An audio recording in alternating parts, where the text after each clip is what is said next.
Saudações a toda a comunidade acadêmica, saudações a toda a comunidade simiana. Respondo pelo nome de Vasco Alexandre, estudante do curso de licenciatura em Contabilidade e Autoria no Instituto Superior de Comunicação e Imagem de Moçambique. Bom, vim por meio desta apresentar mais um trabalho, cujo este trabalho está ligado à cadeira Contabilidade Financeira 2, lecionada pelo docente mestre Abílio Chang. Bem, o nosso trabalho tem como tema a norma 22, né? A norma 22 já fala sobre ativos e títulos para venda. Então, temos aqui como objetivo da norma. A norma 22, ela estabelece regras que para a contabilização de ativos e títulos para venda. Então, a norma 22, ela estabelece aquelas que são as regras para a contabilização daqueles ativos e títulos para venda. Também ela estabelece regras para a apresentação de unidades operacionais descontinuadas, né? Também temos aqui a regra de divulgação de informação relevante nas dimensões financeiras. E também a norma 22, ela possui principais exigências, que estamos a falar da mensuração pelo valor entre quantia registrada e o justo valor menos os custos de venda. Então, mensuração pelo menor valor entre a quantia registrada e o justo valor menos os custos de venda. Então, também dita aquilo que é a suspensão da amortização, dita aqui que também fala da apresentação separada no balanço e na demonstração dos resultados. Então, esses são os objetivos, ou este é o objetivo amplo da norma 22, falando daquilo que são os seus objetivos e as principais exigências que sobrecaem sobre a norma. Bom, âmbito de aplicação. Aqui a norma aplica-se. A norma, ela aplica-se a ativos não correntes detidos para venda. Então, estamos a falar de grupos de ativos destinados à alienação. Ela aplica-se a grupos destinados àquilo que chamamos de alienação. E a norma, ela em si, ela não aplica-se a ativos por impostos diferidos. Estamos a falar daqueles também, ativos por impostos diferidos, estamos a falar da norma 12, né? Benefícios dos empregados, estamos a falar da norma 19. Também temos ativos financeiros, estamos a falar da norma 25. Então, a norma também ela não aplica-se a propriedades de investimento ao justo valor, né?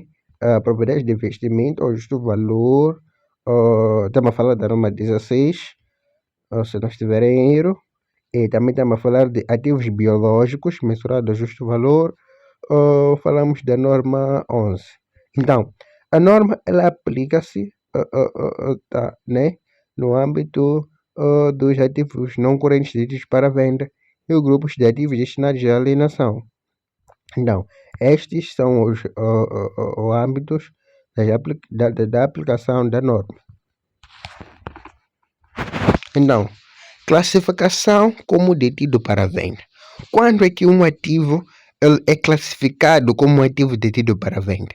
Então, estamos a dizer que um ativo é classificado como detido para venda quando a sua recuperação ocorrer principalmente através da venda e não do uso. Então, é a partir deste pensamento ou desta definição que dissemos que existe a classificação de um ativo detido para venda, ou quando estamos a dizer que existe essa classificação quando um ativo detido para venda quando a sua recuperação, neste caso, ocorrer através de venda e não do uso desse bem, seguindo estas condições. Estamos a falar de este ativo, ele deve estar disponível para aquele que é a sua venda imediata.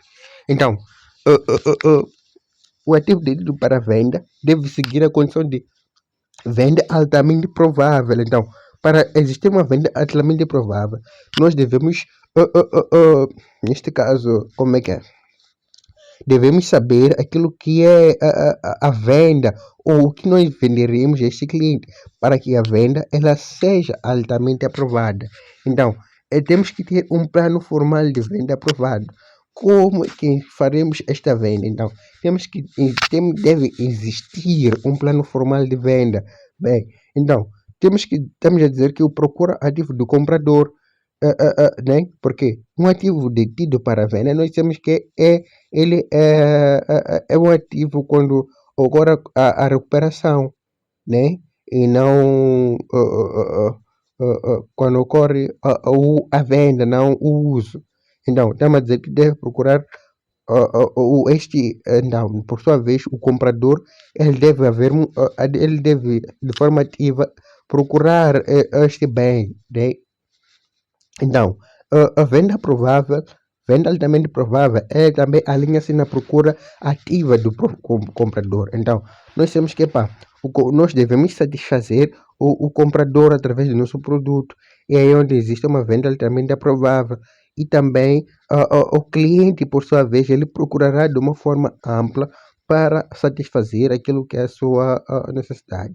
Então, para segue também uma das condições, estamos a dizer que este bem, né, ele deve ser, né, deve ter uma venda, né, prevista para até um ano. Para termos um bem, nós devemos prever, dizer, então, esse ano, esse bem deve sair. E talvez está previsto que no mês de 3, no mês de 9, de 3, né, esse bem saia. Então, deve ter uma data de previsão de até um ano. Não pode passar um ano sem o ativo ser vendido. Então, temos aqui ativos destinados ao abandono. Os ativos destinados ao abandono já não podem ser classificados como detidos para venda. Por quê? Porque os ativos eles serão abandonados e os ativos eles serão retirados da operação sem intenção de venda. Então, esses ativos destinados ao abandono, a sua recuperação ou a recuperação do valor, ele ocorrerá através do uso e não da alienação. Então, os ativos destinados ao abandono, a sua recuperação do justo valor, ele ocorrerá através daquilo que chamamos do seu uso. Bem, a seguir temos aqui a mensuração inicial. Estamos a dizer o quê? Que os ativos classificados como detidos para venda, eles devem ser mensurados pelo menor valor entre a sua quantia registrada, né? Estamos a falar daquele que é o seu valor contabilístico. Estamos a dizer que o justo valor menos os custos de venda, né? Seguido pela forma, estamos a dizer que a quantia reconhecida ou quantia registrada será igual a menor valor contabilístico menos menos o justo valor menos os custos de venda. Então, esta aqui será a nossa fórmula da mensuração inicial. Então, temos que os ativos classificados como ativos para venda, eles devem ser classificados pelo menor valor entre a sua quantia registrada e o justo valor menos os custos de venda. Então, temos aqui os custos de venda e o valor presente. Temos que o custo de venda deve ocorrer após mais de um ano. E os custos, então, os custos de venda devem ser descontados para o valor presente. Então, o efeito do desconto ele é reconhecido como um gasto financeiro e tem o objetivo de refletir corretamente o valor atual dos custos futuros. Então, o valor presente, neste caso, ou custos de venda, estamos a dizer que são aqui os descontos aplicados, né? Nós reconhecemos como gasto financeiro. Então, este gasto financeiro, sabemos que ele vai refletir corretamente o valor atual dos custos futuros. Então, ainda no âmbito da norma 22, ativos vendidos para venda, temos aqui as perdas por imparidade. Dissemos que existe perda por imparidade quando o justo valor é menor, né? Custos de venda é menor que a sua quantia. Então, nós temos que ela deve ser reconhecida. Então, nesta norma, existe uma perda por imparidade quando a perda, ou seja, a perda nesta norma, ela é registrada imediatamente nos resultados do exercício. E ganhos, posteriormente, eles podem reverter parcialmente esta perda. Então, temos aqui a suspensão da amortização. No âmbito da norma 22, existem aquilo que são amortizações. Então, existe uma suspensão da amortização, onde após a classificação como detido para venda, não se calcula a amortização. Já vamos dizer o quê? Que quando descobrimos ou esse ativo rege o critério de não detido para venda, estamos a falar de o seu valor recuperável é através do uso e não para venda, estamos a dizer que não se calcula a amortização e não se calcula a depreciação adicional. Então, estamos a dizer que os juros e encargos associados aos passivos, eles continuam a ser reconhecidos. Então, temos aqui alterações no plano de venda. Se o ativo ele deixar de cumprir os requisitos para venda, a classificação ela deve ser cancelada. O ativo, por sua vez, passará ou regressará à categoria anterior. Então, existirá uma nova mensuração. Estamos a dizer que é o menor valor entre o valor contabilístico ajustado e a sua quantia recuperável.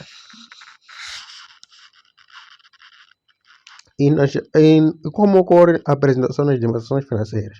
Estamos a dizer que no balanço, os ativos detidos para venda, eles são apresentados de uma forma separada. E os passivos associados, eles são apresentados separadamente. E também, nesta separação, tanto dos ativos, tanto dos passivos, não é permitido compensar ativos e passivos e apresentar valores líquidos. Então, temos também as unidades operacionais descontinuadas. As unidades operacionais descontinuadas, temos que elas devem ser divulgadas separadamente. Estamos a falar dos resultados após impostos, ganhos ou perdas na venda, fluxo de caixa operacional, fluxo de investimento, fluxo de financiamento, cujo objetivo desta unidade operacionais descontinuadas é de permitir ao avaliador, ou seja, permitir avaliar o impacto financeiro na operação descontinuada. Bom, temos aqui ganhos e perdas. Ganhos ou perdas provenientes da mensuração, né, de ativos detidos para venda que constituam operações descontinuadas. Temos que eles devem ser reconhecidas nos resultados das operações de contribuição.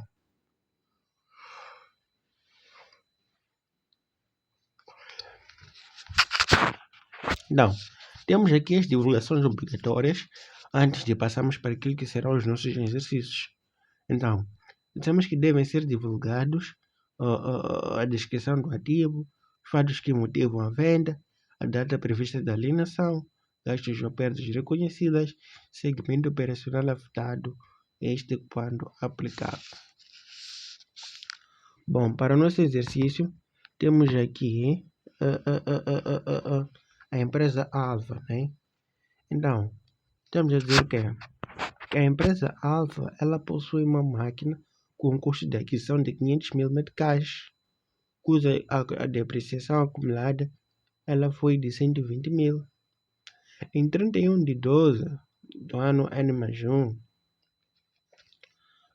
a administração ela decidiu vender a máquina e já iniciou a procura de comprador. A venda decorrerá dentro de 6 meses. Pede para verificar se existe ou se o ativo ele pode ser classificado para venda. Então, nós devemos determinar a quantia registrada. Então, vamos pegar aquela fórmula que acabo de explicar, que seria o menor, que seria só o custo de aquisição, que é o valor contabilístico, menos a depreciação acumulada, né? Ou menos as amortizações, que seriam de 380 mil. Então, existe uma decisão formal de venda e também está disponível para venda imediata e a venda prevista é menos de 1 ano. Então, nós, através dessa resolução, conseguimos concluir, né, a, a, a, a, a taxa, né, ou se existe uma decisão formal da venda ou se está disponível para venda imediata.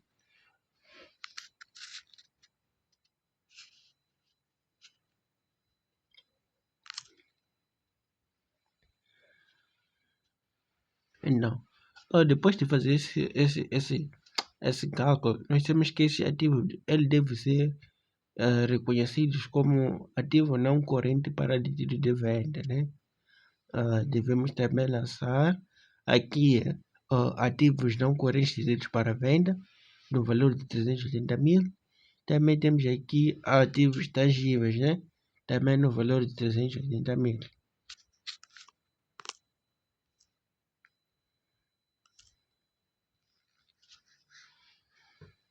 Temos também aqui o reconhecimento de perda por imparidade. Bem, a mesma máquina apresentou quantia registrada de 380 mil.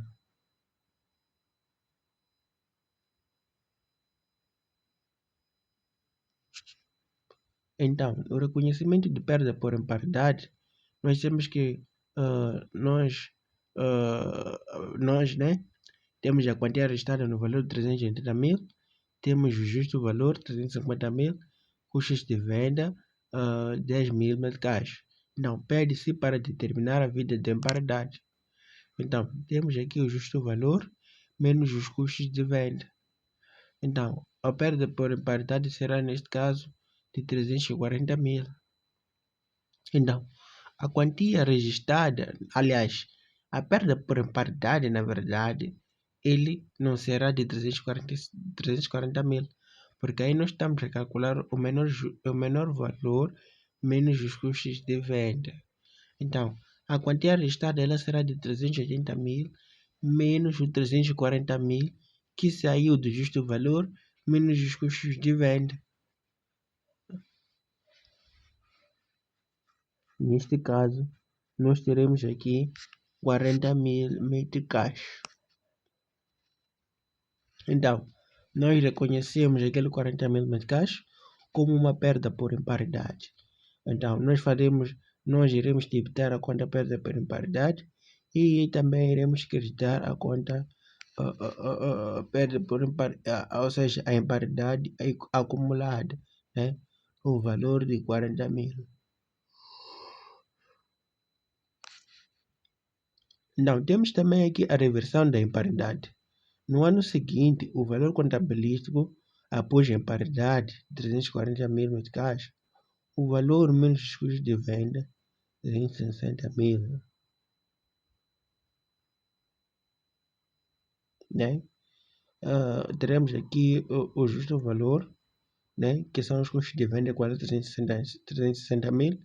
Teremos aqui o valor contabilístico, né? Que é após a imparidade, teremos 340 mil. Então, pede-se que calculemos a reversão. Temos aqui solução.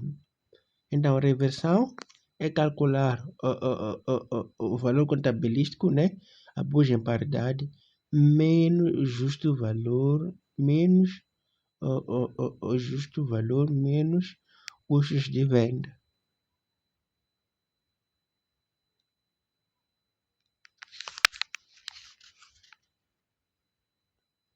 Então, nós reconhecemos o valor de 360 mil menos de 340 mil, que será igual a 20 mil. Então, nós reconhecemos a nossa perda por imparidade no valor, ou seja, aqui não houve perda, por quê? Porque houve ganho, né? Temos que houve ganho de 20 mil. Então, nós lançamos a imparidade acumulada no valor de 20 mil e creditamos a conta a reversão por imparidade, né? No valor também igual de 20 mil. Bem, na venda do ativo, temos aqui, a máquina foi vendida por 355 mil, ou seja, o valor contabilístico da máquina foi de 340 mil. Então, pretendemos determinar o ganho da venda. A máquina foi vendida por 355 mil. O valor contabilístico foi de 340 mil. Então, resolução, eu tenho aqui Quantia, tenho 355 mil menos 340, que será 15 mil meticais.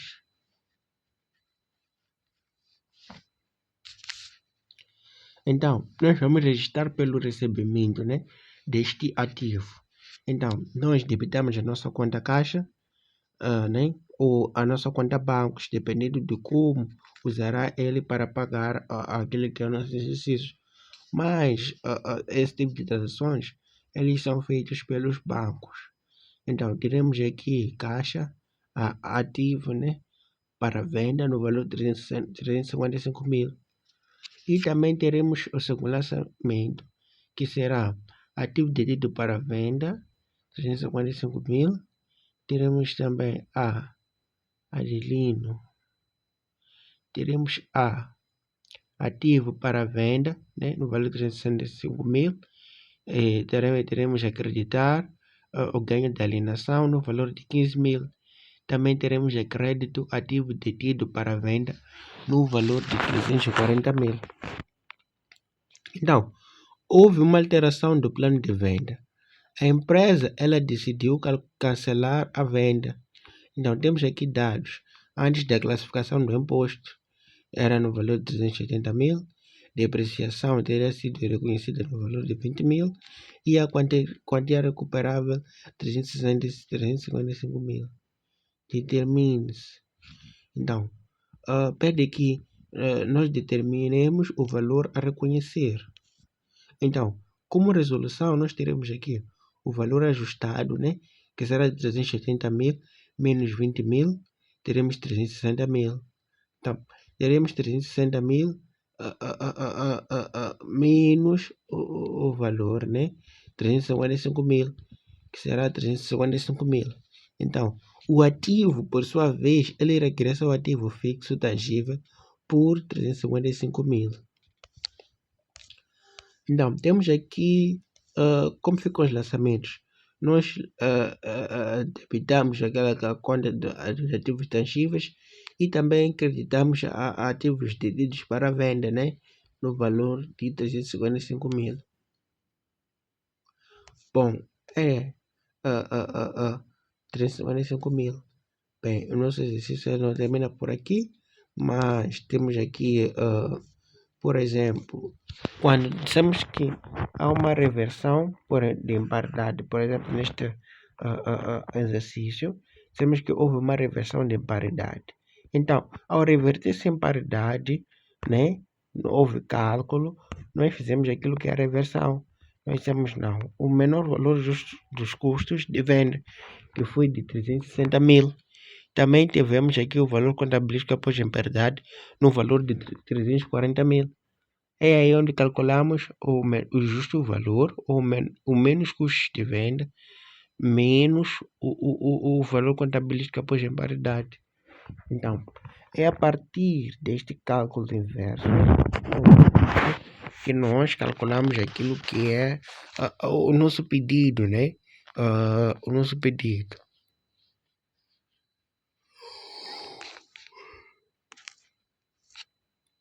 Bom, no reconhecimento da perda, nós temos que a mesma quantia, ela representa a quantia registrada. Então, nós registramos 380 mil custos de venda. Então, o custo de venda neste valor seria de 30 mil para fazer jus ou jus mensal aos 380, alusivo à quantia registrada, né? Então, temos aqui o custo de venda no valor de 10 mil. Temos aqui a quantia registrada, o justo valor e os custos de venda. Bom,